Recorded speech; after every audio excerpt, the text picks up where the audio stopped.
Halo teman-teman, pada video kali ini aku akan membahas tentang bagaimana aku membaca satu buku setiap minggu. Jadi memang untuk saat ini aku nggak baca satu buku setiap minggu lagi, tapi ada periode di sekitar tahun lalu di mana aku membaca sekitar satu buku tiap minggunya. Sekarang aku percaya bahwa untuk membaca buku, kita nggak perlu untuk buru-buru. Kita bisa ambil aja sebagaimana pace kita belajar atau pace kita menikmati apapun itu yang disajikan oleh bukunya. Jadi dengan adanya video ini, jangan sampai teman-teman merasa bahwa kita harus saja selesai setiap buku yang kita baca, karena percuma kalau misalnya kita selesai tapi nggak dapat ilmu yang begitu bermakna. Nah, tapi menurutku ada saat-saat di hidup kita di mana lebih penting bagi kita untuk fokus dulu ke kuantitas daripada ke kualitas. Ini misalnya pas kita udah kehilangan habits membaca buku dan kita pengen mulai lagi, atau sebelumnya kita belum ada kebiasaan baca buku dan kita pengen bangun kebiasaan itu. Dalam kasus-kasus kayak gini sangat berguna bagi kita untuk coba fokus ke kuantitas dulu baru ke kualitas. Nah, di video kali ini itulah yang akan aku perkenalkan, bagaimana kita bisa memudahkan diri kita untuk bisa menambah kuantitas tadi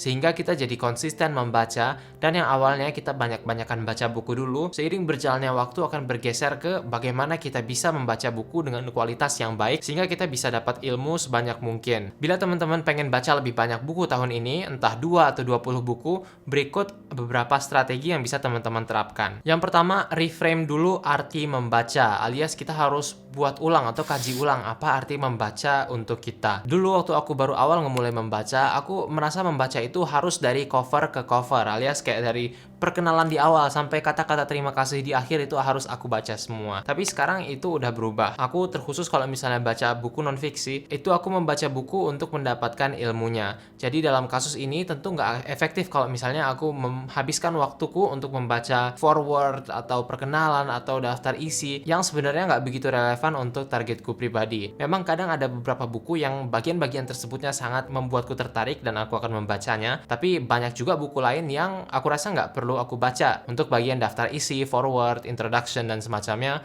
karena entah aku udah punya background yang cukup untuk topik yang dibahas, atau yang kedua, introduction atau forward atau kata perkenalan, pengenalan, dan semacamnya itu hanyalah sesuatu yang cocok untuk dikonsumsi sebagai bonus, alias mungkin ada super fan yang ngebeli bukunya karena penulisnya, bukan karena konten yang ingin dibagikannya. Terus juga kadang yang membuatku nggak suka membaca itu kalau misalnya ada sesuatu yang terlalu jauh level kesulitannya daripada pemahamanku saat ini. Kemarin itu aku baca buku yang judulnya Happy karya Darren Brown, di mana di bagian awalnya itu menjelaskan soal sejarah-sejarah dari filosofi Yunani dan semacamnya, yang mana aku nggak punya background di situ, sehingga ketika disebutkan karakter-karakter kayak Socrates, Epictetus, dan semacamnya, itu aku nggak tahu mereka siapa dan aku nggak tahu relevansinya apa. Banyak juga penjelasan yang terlalu saintifik menurutku yang membuatku nggak bisa fokus lama dan aku menghabiskan terlalu banyak waktu di halaman yang sama. Jadi yang aku lakukan waktu itu adalah aku nge-skip dulu aja bagian-bagiannya. Jadi daripada aku baca kata per kata dan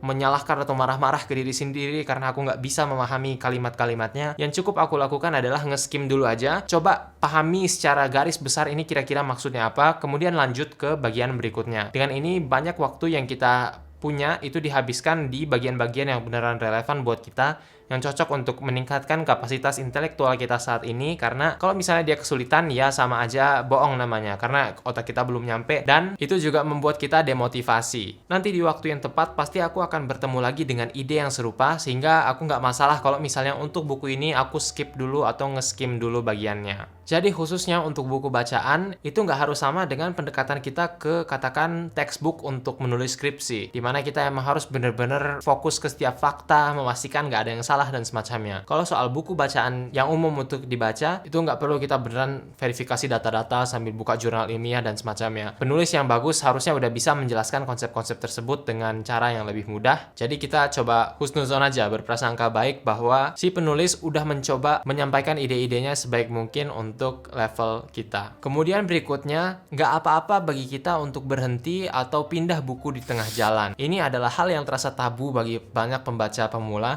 Kayak misalnya aku dulu waktu pertama kali mulai baca, itu aku merasa bahwa setiap buku ini adalah sesuatu yang sakral, sehingga ketika aku memulai suatu buku, itu aku harus pasti selesai ngebacanya. Dan bahkan banyak juga orang yang merasa bersalah atau malu sama dirinya sendiri karena beli buku banyak tapi dikit yang diselesaikan. Tapi kalau menurut banyak role models yang aku ikuti, gak apa-apa bagi kita untuk gak menyelesaikan banyak buku. Justru kita harus lebih banyak memulai buku daripada menyelesaikan buku. Alias kita harus terus coba membaca buku, dan kenyataannya adalah kebanyakan hal bakal gak cocok sama kita, dan gak apa-apa bagi kita untuk tutup buku tersebut, disimpan untuk kemudian hari, atau gak usah baca sama sekali. Jangan merasa bersalah kalau misalnya kita gak menyelesaikan buku yang kita baca. Itu sangat-sangat normal, dan justru seringkali itu adalah hal terbaik yang bisa kita lakukan. Kalau misalnya kita fokus untuk menyelesaikan buku hanya karena kita udah menggunakan uang untuk membeli buku tersebut, atau kita udah setengah jalan dan semacamnya, ini namanya kita fokus ke sang cost. Sang cost ini adalah ongkos yang kita keluarkan entah dari bentuk uang, waktu, dan semacamnya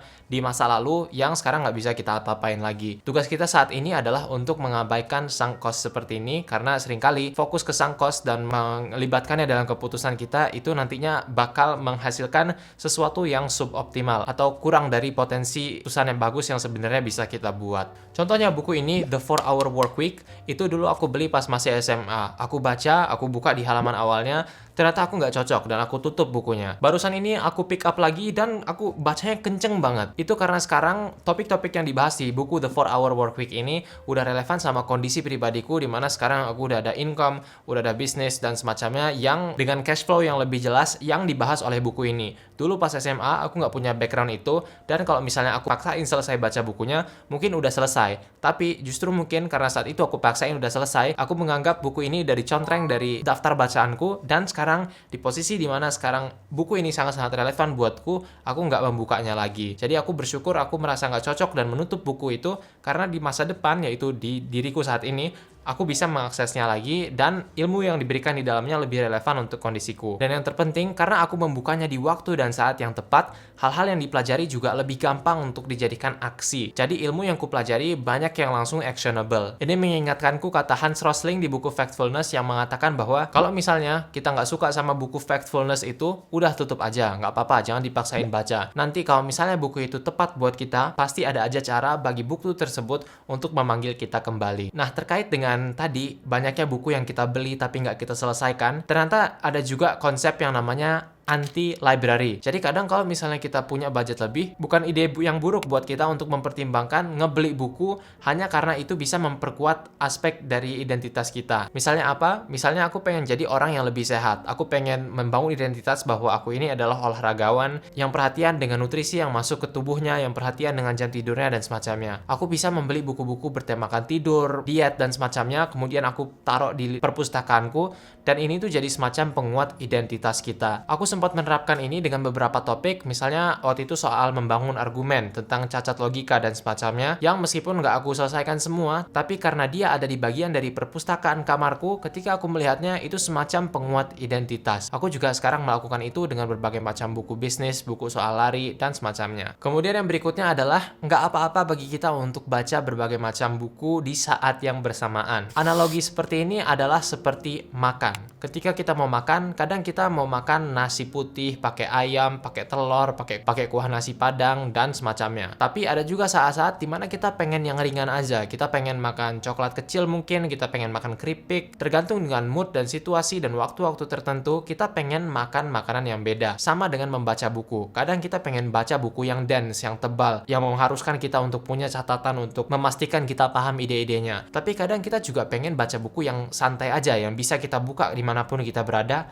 tanpa khawatir bahwa kita nggak bakal paham bagian-bagian tertentu. Ini juga yang aku lakukan dengan buku-bukuku. Jadi ada satu buku yang aku anggap lebih serius, yang dimana dia lebih dense atau tebal di informasinya, dimana di situ biasanya membutuhkan atensi lebihku. Jadi aku lebih suka baca buku ini pas misalnya fokusku lagi tinggi-tingginya di pagi hari. Tapi ada juga buku lain yang lebih santai, yang dia bisa aku baca tanpa terlalu fokus, atau bisa aku baca tanpa perlu khawatir aku nanti paham setiap kalimat atau kata yang disampaikan atau enggak. Ini biasanya aku suka baca di malam hari sebelum aku tidur, dan aku menganggapnya adalah semacam pengantar yang baik untuk membuatku ngantuk dan tidur lebih cepat dan lebih bagus. Mungkin banyak dari teman-teman yang khawatir juga bahwa ide-ide yang kita baca di masing-masing buku itu bakal ketuker-tuker sama yang lainnya. Tapi percayalah bahwa ini hampir nggak bakal terjadi. Otak kita jauh lebih hebat, jauh lebih bagus daripada itu. Bahkan kita sekarang di sekolah atau di kuliah pun bermacam-macam mata pelajaran atau mata kuliah. Ada fisika, kimia, matematika, pengenalan bisnis, pengenalan marketing, dan semacamnya. Tapi itu bukan berarti berarti bahwa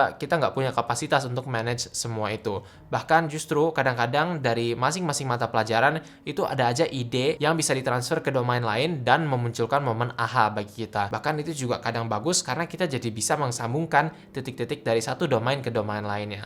Sama dengan membaca, kadang aku membaca buku A, kemudian baca buku C yang topiknya sangat-sangat berbeda, tapi ternyata ada konsep di buku A yang aku temukan di buku C yang karena udah aku baca sebelumnya di sini, aku jadi lebih gampang pas aku ngebaca buku yang lainnya. Kemudian ini lebih ke bonus tip, tapi teman-teman juga harus coba menurutku untuk dengarkan audiobooks. Sayangnya untuk audiobooks di Indonesia belum begitu banyak, tapi untuk aku sendiri, untuk buku-buku berbahasa Inggris itu aku menggunakan Audible. Jadi aku sempat berlangganan Audible. Tiap bulan kita diberikan 1 kredit untuk membeli 1 audiobook gratis, dan itu sangat-sangat membantu kalau misalnya kita lagi agak terbatas waktu untuk membaca, karena buku-bukunya bisa didengarkan pas kita lagi perjalanan ke kampus, kita lagi cuci piring, masak, beresin kamar, dan ini adalah salah satu hal yang ngebantuku untuk nge-push targetku waktu itu ngebaca 1 buku per minggu. Mungkin bagi lagi-lagi pembaca pemula, audiobooks itu terasa seperti bukan baca sebenarnya karena kita mendengarkan bukan membaca. Tapi percayalah, nanti teman-teman setelah membaca udah cukup banyak buku,